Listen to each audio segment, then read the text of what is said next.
Bonjour et bienvenue à ce vlog numéro 2. On est aujourd'hui le lundi 21 novembre et je voudrais d'abord vous remercier pour l'accueil que vous avez fait à ma première petite tentative dans ce genre. J'ai eu des commentaires très sympas, ça fait très plaisir. Je vous avais dit qu'il y aurait probablement un podcast classique avant le vlog suivant, mais bon, voilà, c'est pas le cas parce que cette semaine, bah, ça va pas arriver parce qu'il se passe plein de choses cette semaine, je vous en parle. Donc, la dernière fois, il y avait un problème de son qui semble ne pas trop avoir gêné finalement. J'ai essayé d'un petit peu mieux régler la chose, mais bon, voilà, probablement vous m'entendrez mieux avec des écouteurs. Et pour compléter la chose, aujourd'hui, nous avons une lumière totalement pourrie.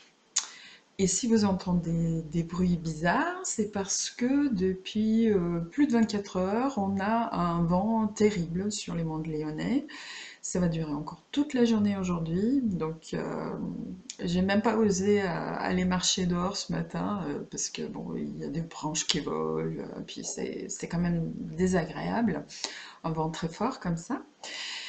Donc, bruit, mauvaise lumière, avec la petite lampe qui aide un petit peu, mais qui du coup se reflète dans la vitre derrière. Bon, voilà, vous avez compris, l'objectif du jour, c'est pas la perfection technique.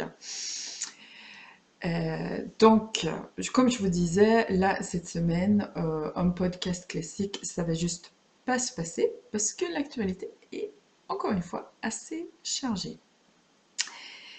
Déjà, samedi, le 26 novembre, donc ce samedi qui vient, si vous regardez ça en temps réel ou dans les prochains jours, je fais une journée porte ouverte chez moi à Brinda, donc dans l'ouest lyonnais. Donc si vous voulez venir, si vous êtes dans le coin, il y a les détails sur l'événement Facebook.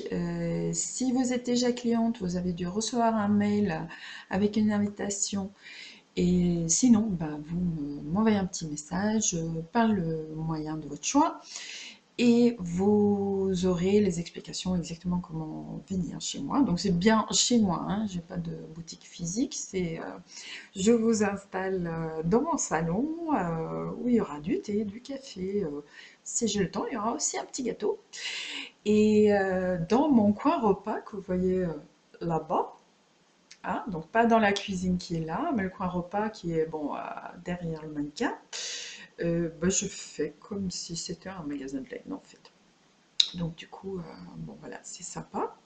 Mon mari est content, parce que toute la journée, il y a des femmes contentes d'être là, et très sympa, avec qui il peut discuter. Et en plus, bah, ça m'oblige à ranger, faire le ménage, et il apprécie beaucoup cette partie-là de la chose. Donc bon, j'ai pas commencé hein, le rangement encore, ça sera donc pour le courant de la semaine. Donc ça, première chose, journée porte ouverte samedi. Si vous êtes sur Lyon ou dans la région lyonnaise, si vous dites tiens, je me ferais bien un petit week-end à Lyon, bah pourquoi pas ce week-end-là, et comme ça vous pouvez faire un saut chez moi, parce qu'on peut même venir en TCL. Il n'y a pas beaucoup de bus, mais on peut venir. Ensuite, c'est le big événement du mois de décembre pour moi en tout cas. Lundi prochain, le 28 novembre, c'est le coup d'envoi du calendrier d'Avent 2016. Alors, c'est quoi ce calendrier d'Avent? On peut légitimement se poser la question si on ne le sait pas. Donc, c'est pas un calendrier d'Avent physique hein, avec des petites boîtes ou des sachets à ouvrir. Ça, on pourrait le faire une fois, ça serait sympa, mais bon, c'est pas mon propos. Donc, le calendrier d'Avent, c'est d'une part, pendant la semaine, des petits projets à réaliser sous forme de tutos qui s'étalent sur 4 à 5 jours. Et à la fin de la semaine, donc, vous avez un petit objet que vous avez crocheté, un petit quelque chose. On verra. Faut... Il y a quand même un petit élément de surprise, hein, sinon c'est pas un calendrier d'avant, donc je ne veux pas vous dire exactement ce que c'est. Mais l'idée, c'est de faire des petites choses.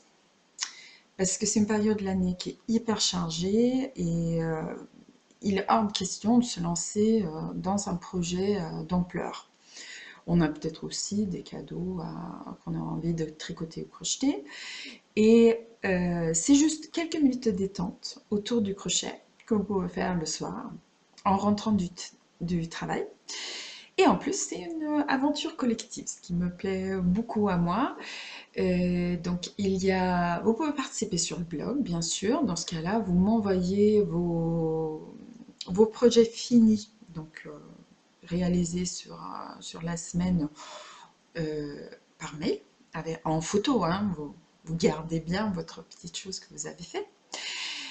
Il y a aussi un groupe Facebook où on est bientôt 100 membres, je pense, où vous pouvez poster vos réalisations et on peut s'encourager, s'entraider s'il y a des choses qui posent problème.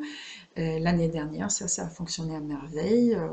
Dès qu'il y avait une petite difficulté technique, c'est pas difficile, hein, c'est pas des choses extraordinaires, mais parfois on peut avoir un peu de mal à interpréter une instruction, quelque chose comme ça. Donc là, sur le groupe Facebook, l'entraide, ça a super bien marché. Donc ça, c'était super sympa. Je pense que ça va être pareil cette année. Et donc, vous aurez jusqu'à une date que je vous expliquerai un petit peu plus tard pour envoyer des photos de vos réalisations. Et après, ces photos, moi, je tiens une liste où chaque photo a un numéro. Après, je fais un tirage au sort avec tout à fait au hasard. Et la personne qui a été ressort gagne un petit prix, quoi, un petit colis avec deux, trois petites choses sympas dedans. L'année dernière, j'ai un peu perdu le fil après la fin du calendrier et le tirage au sort a un peu tardé. Mais bon, cette année, je vais faire beaucoup, beaucoup mieux et je déciderai très bientôt exactement ce qu'il y aura dans le colis. Voilà, donc si vous avez envie de vous joindre à nous, vous pouvez le faire à tout moment. Donc les tutos commencent à être publiés sur le blog à partir de lundi 28 novembre, parce que c'est là où on rentre dans la période de l'Avent. Vous n'êtes pas obligé de fêter Noël, de respecter l'Avent ou quoi que ce soit pour participer, bien évidemment. C'est juste une petite chose sympa à faire autour et moi j'aime bien le principe du calendrier d'Avent avec ses petites surprises, etc. Donc les tutos c'est la semaine. Ce qui peut être intéressant de savoir, c'est que samedi et dimanche, chaque week-end, donc à partir de la semaine prochaine jusqu'à Noël, il y a des offres spéciales qui durent 24 heures pour des achats faits dans ma boutique. Donc là, si vous voulez en profiter, c'est vraiment le moment de garder les yeux sur le blog ou sur la page Facebook. Voilà, et vous pouvez participer en temps réel ou tout faire le week-end, ou enfin comme vous voulez. C'est que pour le plaisir. Alors, la dernière fois, je vous ai expliqué un peu mes encours. Je ne vais pas revenir sur ça maintenant parce que ça, j'ai pas tellement avancé et ça sera plus sympa de le faire plus tard. Je vous avais parlé d'une grenobloise que j'avais crochetée et que j'avais oublié de vous montrer. Donc, je vous le montre. Hop, hop, voilà. Donc, la grenobloise, c'est un modèle au crochet que je crochète par préférence dans le fil Mochi Plus. C'est un petit béret, donc moi j'aime bien porter mes bérets comme ça un peu sur le côté, mais on peut bien sûr le porter vers l'arrière aussi. Je me tourne, vous voyez, voilà. C'est simple, c'est facile, c'est rigolo à crocheter. Et si je vous en parle aujourd'hui, c'est bien sûr parce que c'est super idée cadeau. Voilà, les couleurs sont beaucoup plus jolies en vrai, parce qu'aujourd'hui, la lumière est totalement pourrie. Donc ces deux pelotes Mochi Plus, vous faites ça en quelques soirées. Super idée cadeau de Noël. Là, vous en avez un autre. C'est le col-feu d'artifice. Bon, on voit rien à cette distance, mais vous aurez très très bientôt des photos de plus près sur le blog et sur Facebook. Parce que je vais très très bientôt vous proposer un kit. Vous avez encore le temps de le tricoter pour Noël, ou vous pouvez offrir le kit bien sûr à quelqu'un qui tricote. C'est un modèle qui a eu beaucoup de succès à Felletin. C'est un point très sympa et facile à faire, mais qui change vraiment. Et bon, voilà, un col comme ça, c'est quand même super agréable à porter. Et ça se tricote facilement et rapidement aussi. Voilà, donc pas d'encours, mais quand même un petit compte rendu de mon voyage en Angleterre dont je reviens. Je suis partie faire d'abord une retraite de tricot qui était composée d'activités communes et de cours. Et dans les cours, en fait, c'est ça qui m'a motivée d'y participer. C'était pas seulement des cours de tricot, j'en ai pris, mais pas seulement. Il y avait aussi des cours pour des gens qui ont un petit business dans le domaine créatif, comme moi, et dispensé par la formatrice américaine Tara Swigert. Donc moi, je suis dans son programme de formation. Elle est donc aux États-Unis. Elle est venue au Royaume-Uni pour donner des cours pendant 2 semaines. Bon, j'ai pas pris des cours pendant 2 semaines, mais c'est pour ça que je suis partie pour travailler un peu avec elle, et c'était très très chouette. J'ai aussi pris un cours de tricot avec une créatrice britannique super sympa qui s'appelle Louise Tilbrook. Vous pouvez googler son nom, elle fait des choses très chouettes, elle est spécialisée dans les chaussettes. Donc maintenant, je sais faire un tour de magie, c'est-à-dire je sais tricoter des chaussettes de la pointe vers le haut, deux en même temps sur la même aiguille circulaire. Si vous êtes sage et vous voulez venir prendre des cours avec moi, je peux éventuellement vous apprendre si vous êtes très très sage. En fait, c'est pas si compliqué, mais moi, j'arrivais pas à comprendre comment on faisait ça. Donc, je pense qu'il y a une paire de chaussettes dans mon avenir assez proche quand même. Et donc, après, avec cette retraite tricot, il y avait des cours, il y avait des activités le soir, il y avait beaucoup de temps pour échanger avec les autres. Et à part tout ce que j'ai pu apprendre, le côté humain était vraiment très fort. J'étais pas la seule à avoir l'impression à la fin du week-end de me dire bon, mais tous ces amis très proches que je viens de connaître, je vais les quitter et je vais plus les voir. Donc bon, c'était à la fois super et un peu triste. Et moi, j'ai craqué pour l'une des participantes, enfin pour ses produits surtout, mais c'est aussi une personne très très sympa. Et donc il y avait une petite vente le samedi matin. Et moi, je vous montre. Bon, là, c'est là où le récit du voyage tourne un peu à la confession. Je tiens à préciser que d'habitude, j'achète pas ce nombre d'écheveaux de fils en un week-end, loin de là. Mais bon, voilà, c'était mon craquage londonien. Ouais, ou du Surrey, parce que pendant la retraite tricot, on était dans le Surrey, donc à 1 heure à peu près de train de Londres, côté ouest. Donc, la fille qui fait des super fils s'appelle Jenny et sa marque c'est All About Yarn. Et là, effectivement, craquage en règle. Bon, ça, c'est pas bleu, c'est turquoise, en vrai. Mais bon, il n'y a pas moyen de vous le faire voir en turquoise. Par là. Ah oui, c'est peut-être un peu bleu. La couleur est plus intense en vrai. Donc ça, c'est un écheveau de 100 grammes d'un fil bon, moyen. Je pense que ça se tricote à peu près à 20 mailles au 10 cm. Donc je pense peut-être un petit col, peut-être un bonnet, peut-être quelque chose comme ça. Mais et sinon, ce sera une nouvelle pièce dans ma collection de fils. Et j'ai aussi pris à Jenny qui adore le violet. Donc là, ça fait bleu. C'est plus saturé en vrai. Donc, c'est un écheveau de laine à chaussettes. C'est légèrement multico.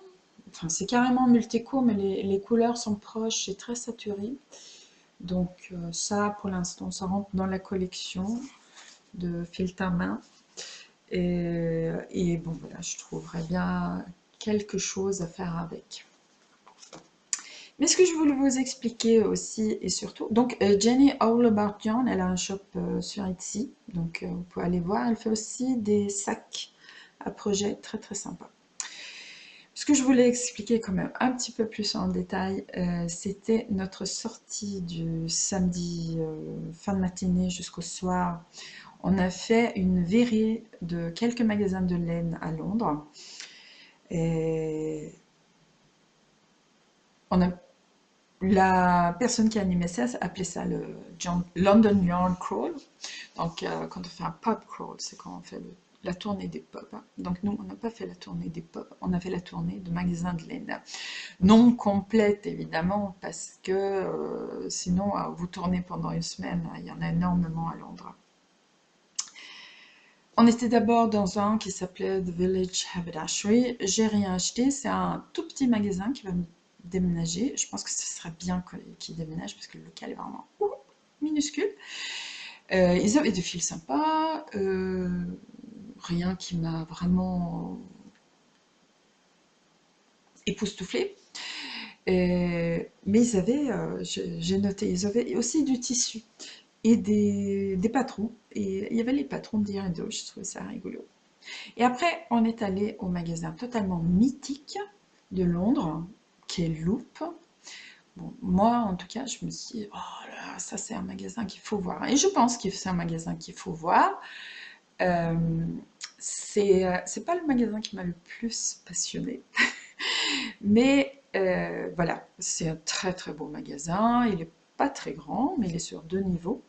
Il y a un rayon livres au-dessus qui est vraiment très très intéressant. Là, il y a une sélection vraiment très très complète et intéressante de livres sur le tricot et le crochet.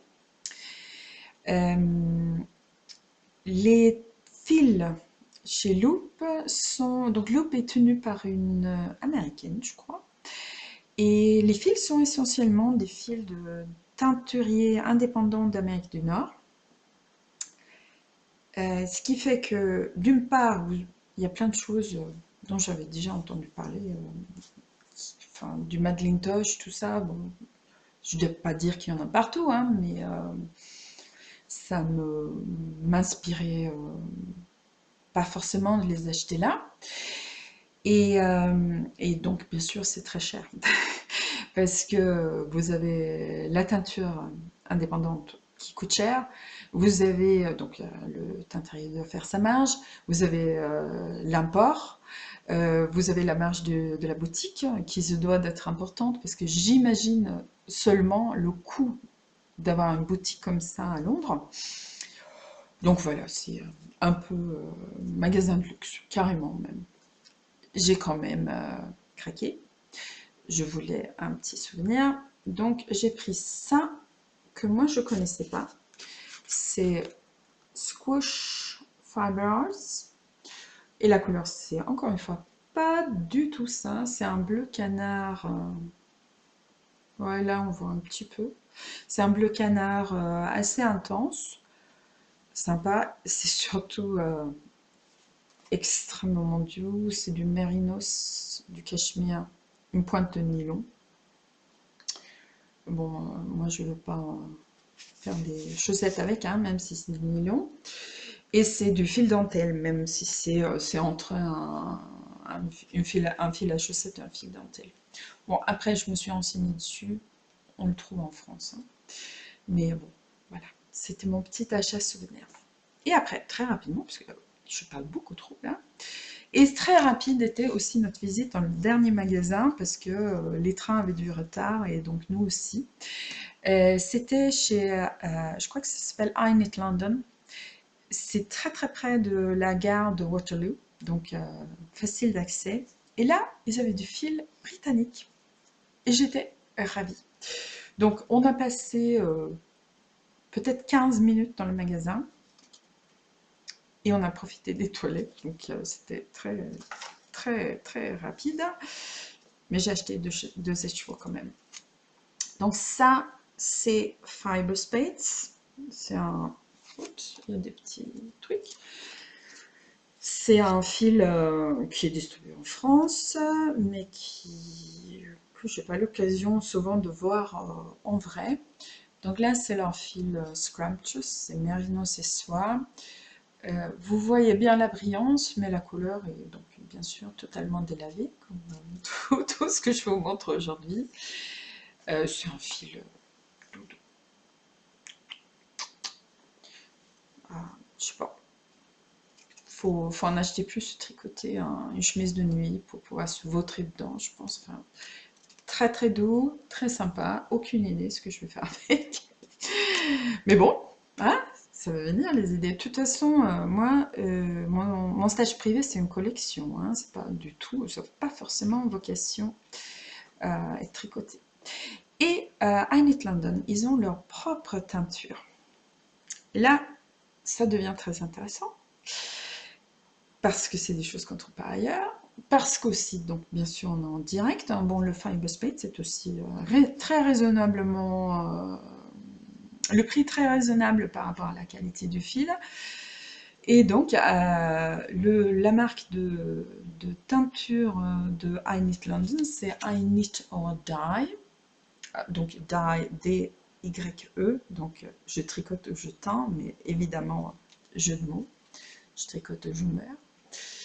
Et là, ça brille. Et le nom du fil,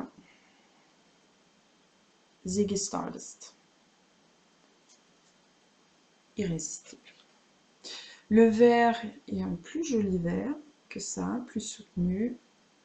Un jour, je prendrai une photo, je vous montrerai. Donc moi, le fil qui s'appelle Ziggy Stardust, déjà, c'est juste irrésistible. Et celui-là, il est en plus très très joliment teint, avec des belles nuances de vert. Et c'est du Mérinos nylon, donc c'est vraiment il fait la chaussette, mais il est hors de question que je cache ça dans mes chaussures. Donc il faut trouver autre chose. Oh là là, ça fait déjà presque 25 minutes, je parle beaucoup beaucoup trop, donc je vous dis juste encore, si vous allez à Londres, ne pas rater le musée Victoria and Albert, aussi appelé V&A, et leur expo de mode.